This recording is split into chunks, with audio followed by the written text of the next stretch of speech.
Inalok nga ako ni Marites na tumigil na sa mansyon, pero tinanggihan ko. Hindi ko siya kayang pakasamahan at hindi ko siya tanggap para kay Marites. Hindi ba mapangarap mo kay Marites magkaroon ng isang happy family?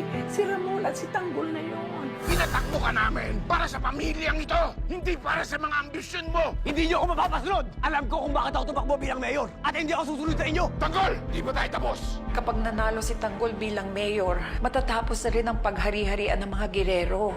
Mabibigyan na rin ng hustisya ang lahat ng inabuso ni Gustavo. Ngayon ang araw ng halalan, Roberto. Tagilid tayo ngayon sa kalaban. Tayong incumbent, pero tayong nag-ahabol dyan sa baguhan na kalaban na yan. Nagpapasalamat ako dahil nabigyan pa kahit pagkakataon para iparamdam natin ang pagmamahal sa isa't isa. Gusto ko na ipagmalaki niyo, kaya gagawin ko ang lahat para ayusin ang bayan to. Pinapakako ko yan sa inyo. Niwala ako sa iyo, anak, dahil alam ko ang pananalig mo sa poong Nazareno. Alam kong gagabayan ka niya. Hindi ka niya ilalagay sa kapahamakan. Anak, mahal na mahal ka ng Diyos.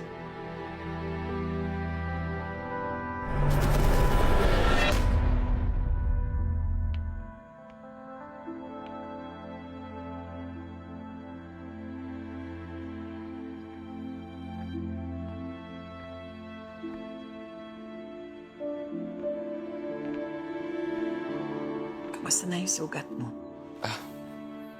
Ayos naman. Medyo naigagalaw ko na. Balikan ko. Salamat uli sa pagligtas mo ng buhay ko. Kung hindi mo sinalo yung bala para sa akin, siguro,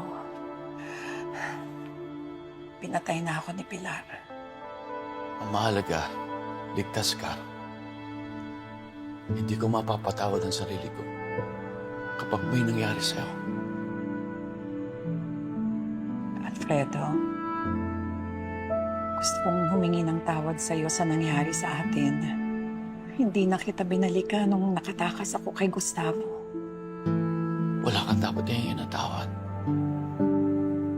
Ngayong nakita ko kung gaano kasama ang mga gerero, naunawaan ko ang desisyon mo na ilayo ako sa gulo sa dati mong buhay. At ngayong bumalik na ang nakaraan, sigurado akong hahanapin ako ni Gustavo at susubukang bawiin. Ayoko nang madamay ka pa. Maswerte tayo, nandyan si Tanggol, pero paano bukas? Ayoko nang mapahama ka pa. Matilde, handa kong harapin ang lahat. Makasama lamang kita. Para na ako namatay nung nawala ka sa akin.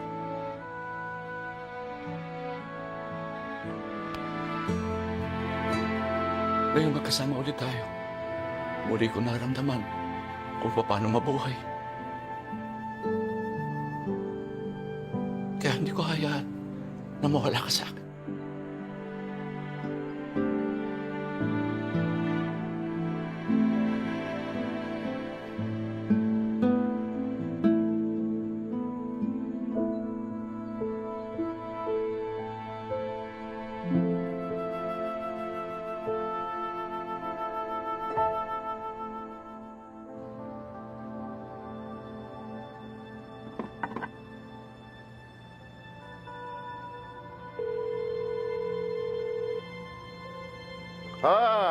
Good morning, Mr. Thorne. This is Julio Montenegro. Don Julio, what do you want from me? Well, you see, we are looking for new business partners. One who will supply and revive our business. I've heard good things about your product. I want to get some. So are you back in business? Oh, yes. Perfect. I'm in Philippines right now. I tell my partner. Very good. By the way, my son Ramon will be handling the business. He will meet with you today to close our deal, okay? Thank you, Mr. Thorne. Thank you, Don Julio. I will be expecting your son. Thank you. Very good.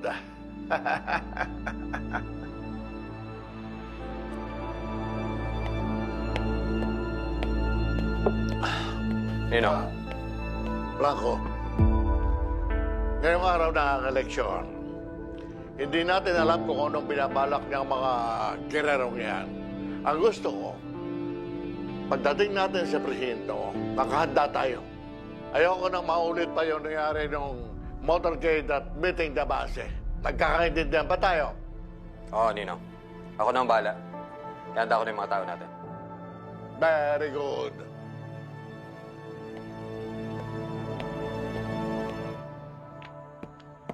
Tindeng! Pasok. O, kamusta na pakiramdam mo? Ito, mabuti-buti na. Ay, mabuti naman. O, eto, binilihan pa kita ng gamot para bumuti na talaga ang pakiramdam mo. Salamat, Rhoda. Sayang kung hindi sana sumama ang pakiramdam mo. Sana pumunta ka dun sa prayer rally para kay Tanggol. Prayer rally? Saan? Oo, doon sa bukana ng San Dimas. Ipapanalangin namin ang isang mapayapang eleksyon at isang magandang resulta ng eleksyon sa buong Kamaynilaan. At alam mo na ibig sabihin nun, victory ni Tanggol. O parang hindi mo narinig ang sinabi ko. Rhoda, nag-aalala ako para kay Tanggol. Kahit naman manalong mayor yun, hindi pa rin siya titigilan ng mga gerero. Diyos ko, hindi mo naman habang buhay maaaring protektahan si Tanggol. Mas ligtas siya pag mayor siya. Oh, don't you hear the people sing? Pangalan ng Tanggol ang sinisigaw ng buong Kamaynilaan. Ikaw pa ba ang hindi? Rhoda, talagang mabigat sa loob ko. Ha? Pero alam ko na kailangan ni Tanggol ng suporta. Kaya ipapadama ko ang buo kong suporta kay Tanggol. Bravo, mabuhay, Tindeng. Diyos ko, mabuhay. Kailangan niya matutuwa siya sa iyo lalo. Mahal na mahal ko ang ako.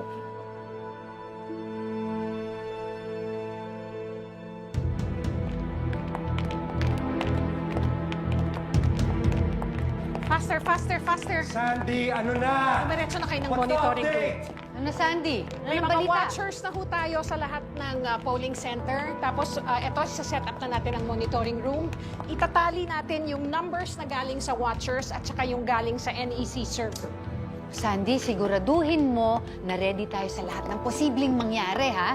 Ma'am, don't look so worried. Panalo na ba tayo? Magpapaparty na ba ako, Sandy? Wala ka sa hulog? Ano ba? Ano na bang balita dun sa nangyari dun sa press con sa ospital? Ha? Maayos ba yung mga balita tungkol sa atin? Naawa ba yung mga tao? Yun na nga ho yung naging problema dahil sa iskandalong ginawa ni Ma'am Olivia dun sa ospital. Parang nakasama pa sa inyo yung press con. Eh, di ba dapat alam mo na yung gagawin pag gano'n ang sitwasyon? Dapat sinapalan mo na sila ng pera. Usapan natin, good publicity lang. Sandy, what the hell are you trying to say? Huh? Are you trying to say na matatalo kami? Baka dahil sa'yo. Do your job right, Sandy! May mga tao lang ho talaga tayong hindi hawak. Pero the good news is, kahit sa Quiapo, na baluarte ni Tanggol, may mga nabili tayong boto doon. Para makalapit tayo sa numbers niya. Makalapit? Really? Is that the good news we're all expecting to hear from you, Sandy? I want a landslide victory, Sandy. Mas magaling ako sa kalaban natin, di ba? I want the results to reflect that. Make it happen! Sandy, hindi tayo pwedeng matalo. Lahat ng meron ang mga gerero na kataya sa eleksyong ito. Ginagawa po natin ang lahat para masiguro yung panalo ninyo. Kung ako sa'yo, Sandy, gagawin ko talaga ang lahat. Because if I lose this election, I highly suggest na magtago ka na. Alam mo kung paano magalit ang mga gerero. And I refuse to lose to Tanggol. You understand me, Sandy?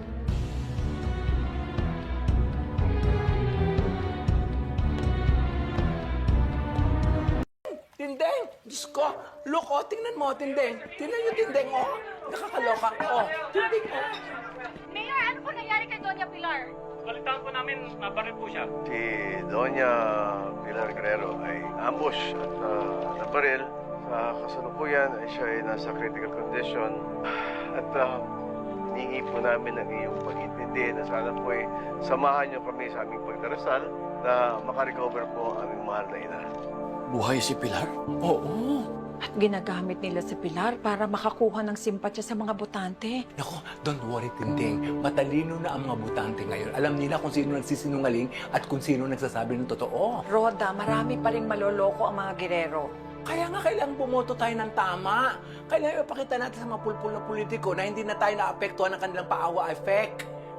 Kaya ako mag-organize na ako ng prayer vigil rally para kay Tanggol. Kailangan na ng pagbabago. Oh, siya sige, aalis na ako ha. Pupuntahan ko pa yung prayer rally. Bumoto kayo ha. Huwag niyo kalimutan. Sige, Roda. Babu. Babu, babu. Sige, Fred, mauna na ako.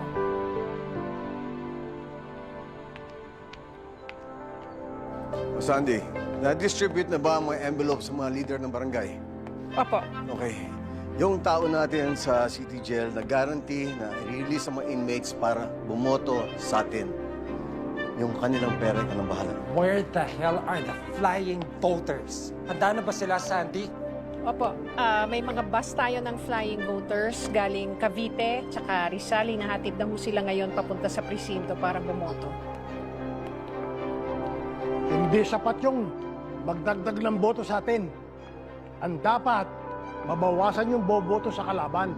May mga tao na sa presinto para harasin yung mga watchers at botante ni Tanggol. That is not enough. Mapapuntahin na lahat ng tauhan natin doon, harangan lahat ng tao bago sila makarating sa eskwelahan. Tawagan si Jason at si Paul. Meron ng gagawa niyan. Tapos na yan. Iba naman. O edi tutukan mo ng mga tao mo, Sandy. Walang pwedeng pumalpak ngayon. Bawat boto, importante. Sandy, gawin mo na dapat gawin. Siyempre, usapan natin. Siguraduhin mo lang na hindi sila papalpak para hindi tayo mabalikan. Yes, sir. Gawin mo ng tama. Trabaho mo, Sandy! We have to win! Yes, sir. Nakita mo na resulta ngayon, Roberto?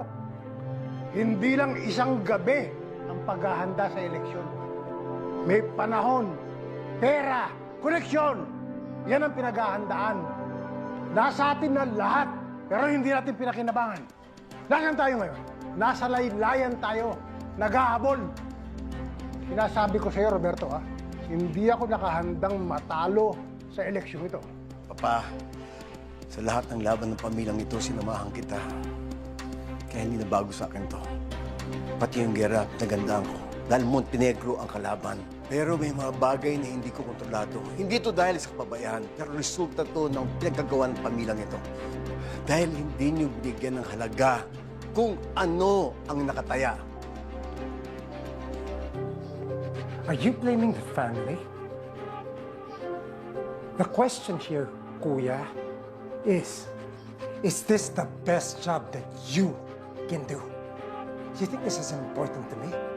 Ako may pinakamalaking nakataya dito. It's my face. Pangalan ko nakabandera para sa pamilya Guerrero. And you think I have an intention to fail? I did everything. Ginawa ko na ang lahat para mapanalo ang eleksyon na to, Kuya. At kapag natalo ang anak ko sa pinaka-importanting laban ng buhay niya, ano mukhang ihaharap namin sa mga tao? Roberto, aminin mo na. Kaya tayo nasa sitwasyong ito dahil wala namang halaga talaga sa'yo si Miguelito. Hindi siya importante sa'yo. Ang importante sa'yo kung paano isasalbay ang sarili mo. Kayong dalawa kung magsalita kayo, parang ang linis nyo. Samantalang ako ang naglinis ng mga basura ninyo. Kaya ikaw, wala kang karapatang questionin ang ginagawa ko para sa pamilya ko. Ha? Lahat ng hirap ko, lahat ng pagsisikap ko para manatili sa pwesto. Mga Guerrero, para kayong dalawa mag-ina makinabang. Tama na yan! Wala nang pupuntahan yung pagtatalong yan eh. Lahat kayo, may pagkakamali. Hindi ko akalain na magkakaroon ako ng isang pamilyang mabaho, bulok, may galit sa bawat isa't isa.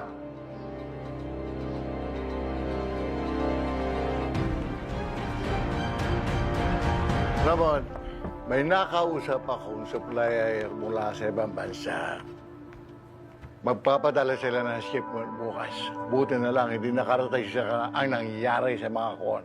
Ikaw na lang bahala sa ating supplier at sa ating mga kasosyo. Yes. I'll handle it. May problema tayo kay Tanggol. Ayaw niyang sumangayon sa mga plano natin. Ano yung ibig sabihin? Mas gusto niyang tulungan ang mga tao sa Maynila kaysa tulungan tayo sa ating mga negosyo. Ano? Baka nakakalimutan niya ang negosyo natin na nagpondo sa kanya kampanya. Kaya nga tayo pumayag na pumasok siya sa politika para tulungan niya tayo sa pagpapalago ng ating negosyo. I know, Papa. I know. Nagmana sa katigasan ng ulo ng mga Montenegro ang Tanggol na yan. Ramon, ayokong magiging problema yung apo ko, ha? Ipaintindi mo sa kanya ang kanyang responsibilidad bilang isang Montenegro.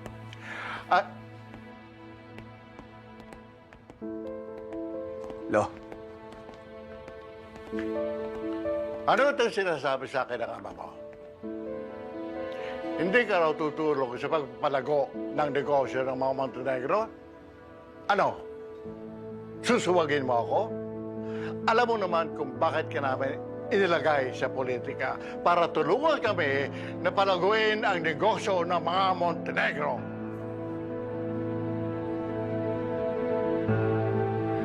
Lo, pasensya na po. Pero mas prioridad ko po ang mga taong boboto sa akin. Dati rin po ako nagbenta ng droga. Kaya alam ko kung paano nasira ang buhay nila. Your loyalty should be for this family. Pagpapalago ng negosyo natin. Ang alawa na lang ang taong bayan. Hindi ako katulad ng mga gerero na pinakinabangan lang ang mga tao. Tutuparin ko ang lahat ng mga pinangako ko sa kanila. Tanggol, susuportahan ka namin sa lahat ng gusto mong gawin para sa mga taga-Maynila. Gusto mong magpatayo ng ospital? Okay. Gusto mong magpatayo ng paaralan? Okay. Pero, huwag na huwag mong kalilimutan ang responsibilidad mo sa pamilyang ito. Madali lang ko sabihin yan, Lo. Dahil kayo ang makikinabang. At ang buhay ng mga tao ang masisira. Napaka-ipokrito ko naman. Kung sinasabi ko sa kanila na aayusin ko at lilinisin ko ang buong Maynila at pagkatapos kukusintiin ko kayo, wala akong pakialam! Hindi ka pa ay pinapanganak. Ito na ang negosyo ng mga Montenegro at hindi ako papayag na isang katulad mo ang wawasak at sisirain ang lahat ng ito. Tanggol, makinig ka sa akin. This business empire that we have is for you and your future family. Papa, sinabi ko na sa'yo, kapag ako naging mayor, puputulin ko ang daloy ng droga dito sa Maynila. Parang tinatakwil mo na ang pagiging Montenegro mo. Ha? Parang tinatakwil mo na ako bilang ama. Ano ba? Itutuloy natin ang negosyo sa ayaw at sa gusto mo. Sige! Pero ito lang ang sasabihin ko sa inyo. Kapag ako naupo sa pwesto at naging mayor ako, sisiguraduhin ko sa inyo na ako ang kauna-una ang makakabangga ninyo. Wala ka ng respeto kay Papa. Alamin mo ang lugar mo sa pamilyang ito, Tanggol.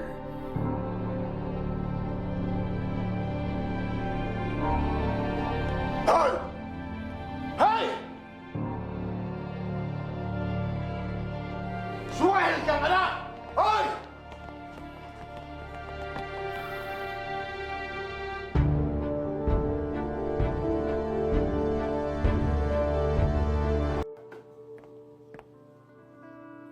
Papa, huwag kang mag-alala. Aayusin ko to. Gagawin ko ang lahat para manalo si Miguelito at ang pamilya Guerrero. Kilala kita, Roberto. Nagsabi na ako, ha? Huwag mong pagtatangkaan ang buhay ni Tanggol. Bakit kailangan pahalagahan ang taong yan at ang kanyang pamilya? Papa, kilala mo ko.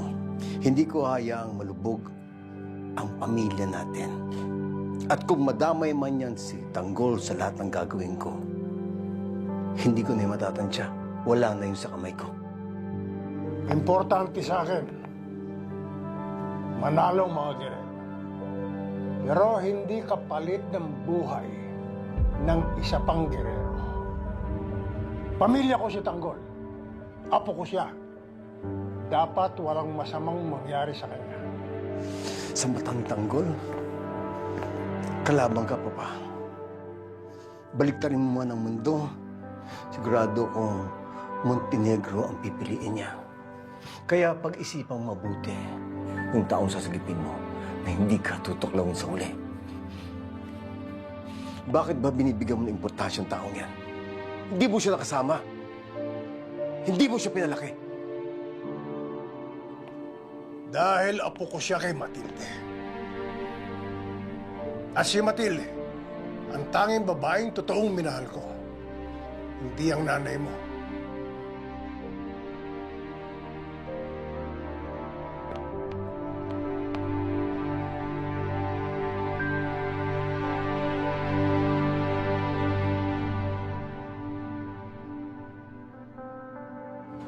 Tanggol! Dali! Bakit kayo nagkasigawan ni Boss Ramon? Para kayo magpapatayang mag-aama. Ano ba nangyari, Tanggol? Pinipilit nila ako na ipagpatuloy namin ang negosyo sa droga. Ano sabi mo? Hindi. Alam ko kung paano nasira ang buhay ng mga tao doon. Pero di ba yun ang inaasahan nila, kaya sinuportahan nila yung kandidatura mo? Pero mali yun. Kung ipagpapatuloy namin ang pagbibenta ng droga, mas lalong walang mangyayari sa mga tao. Patuloy lang lulubog ang Maynila. Pero Tanggol, isa lang ang mga Montenegro sa napakaraming sindikato na may hawak ng negosyo ng droga sa Maynila. Imposibleng mapigilan mo pagkalat ito. Pero kinakailangan ko subukan. Mas lalong walang mangyayari sa Maynila at sa buong Pilipinas. Taga Tanggol, ang ibig sabihin kakalabanin mo tatay at lolo mo? Kung kinakailangan ko muna linisin ang bakuran ko bago ko linisin ang buong Maynila.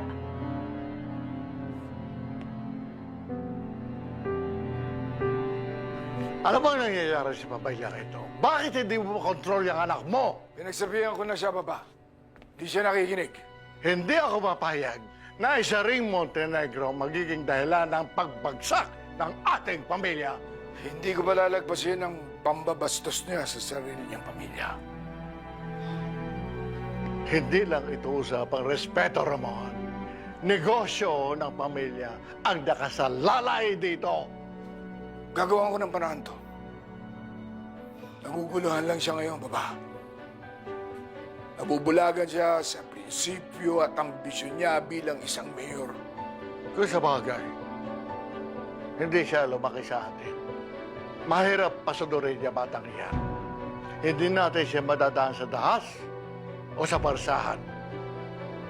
Kailangan kausapin natin siya na maayos para maintindihan niya kung gaano ka-importante ang negosyo sa pamilya niyo. Bayaan mo.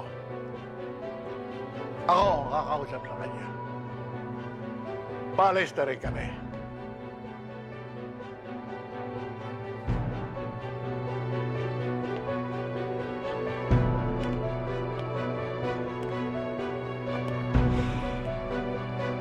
Tanggol.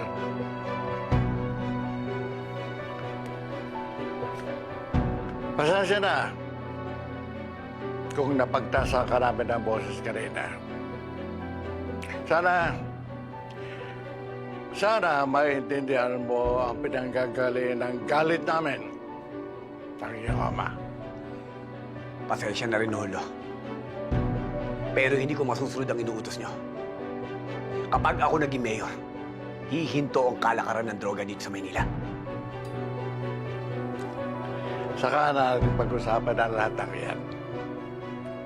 Ipanalo muna natin ang labang ito. Tanggol, pasensya rin, hindi kami makakasama sa'yo. Tsaka hindi rin naman kami makakaboto. Pero huwag ka mag-alala, Tanggol. Suportado ka naming lahat. Mag-iingat ka. Si Tanggol, ha?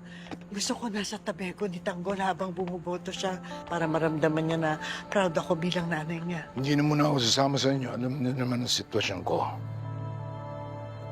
Tanggol, ngayon pa lang, kinokongratulate ka na namin lahat.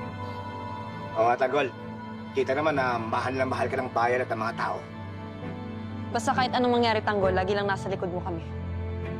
Sa Tanggol, galingan mo ah. Maasa kami lahat sa'yo. Kayo mag-alala. Kapag ako nanalo, pinapangako ko sa inyo lahat. Hindi ko kayo bibiguin.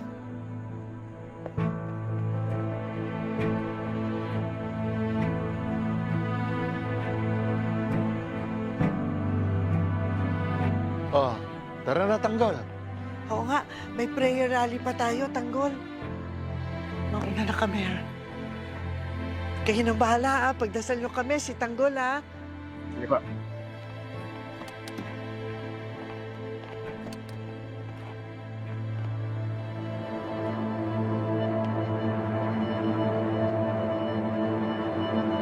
Matagal na ang negosyo ng pamilyang ito, Tanggol. Kailangan mong tuparin ang pananagutan mo bilang isang Montenegro, lalo na kapag naging mayor ka na. Dahil hindi ko hahayaan pabagsakin mo ang lahat ng pinaghirapan mo.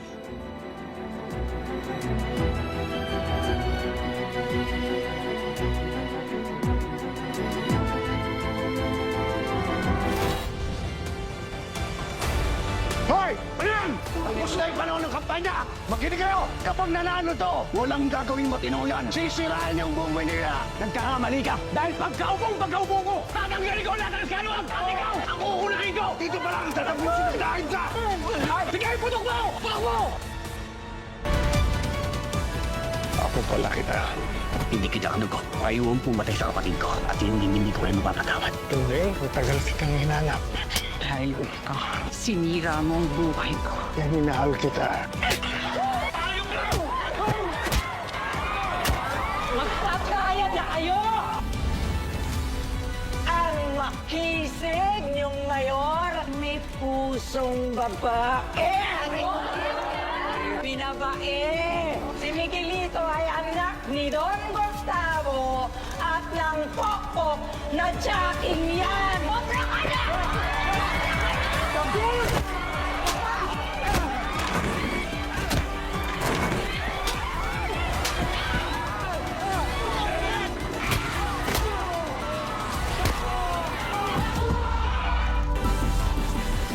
Nakalabasan sa Tanggol. Kayo nang bahala. Ganda na kayo!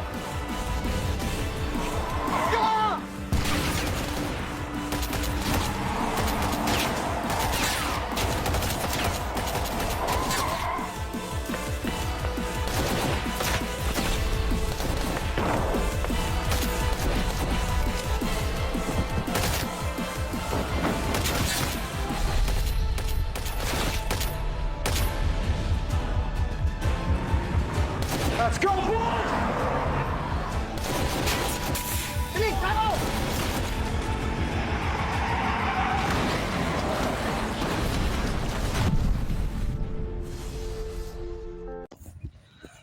Hello दोस्तों, तो आज की वीडियो आज के दिन के मुनासबत के लिहाज से ही है।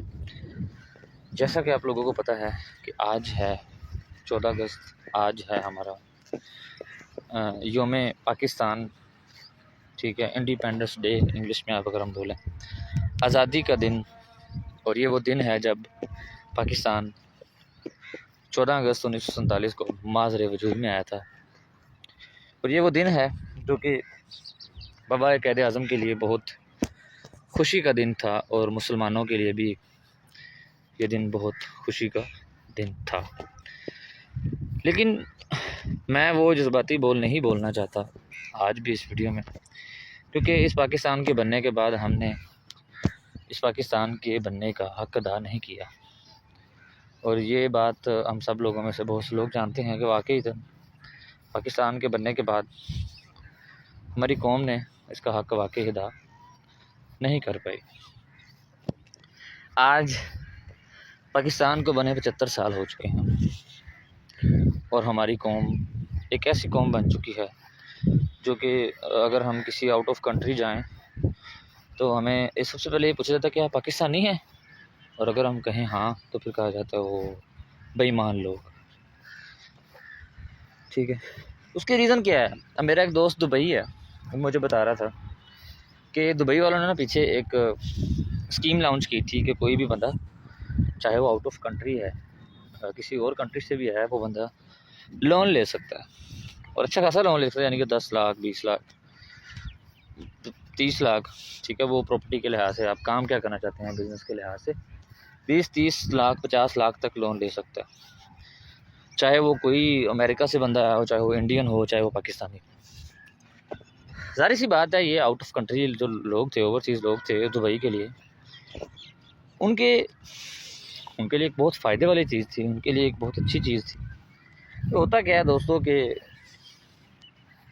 जब ये स्कीम निकलती है तो पाकिस्तानी जो वहाँ पे रहते थे धड़ाधड़ वो कर्ज़े लेते हैं, और सबसे ज़्यादा रेशो भी उन्हीं की निकलती है कि जो आउट ऑफ कंट्री के लोग हैं जिन्होंने सबसे ज़्यादा कर्ज़ा लिया।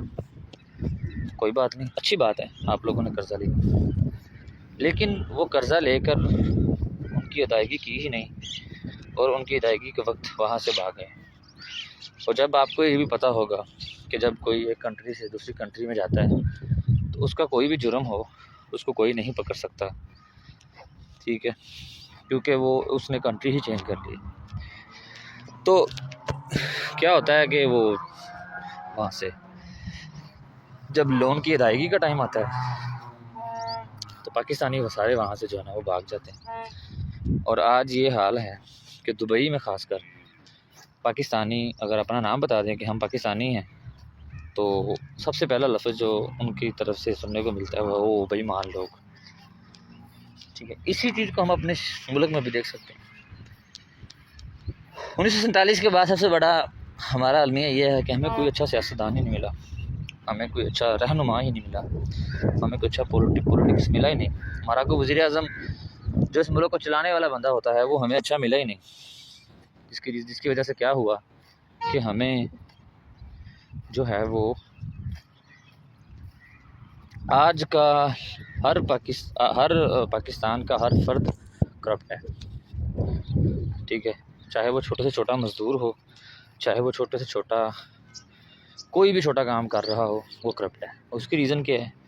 क्योंकि ये लोग, अगर कोई छोटा मज़दूर भी है ना तो वो भी काम में बेईमानी करता है।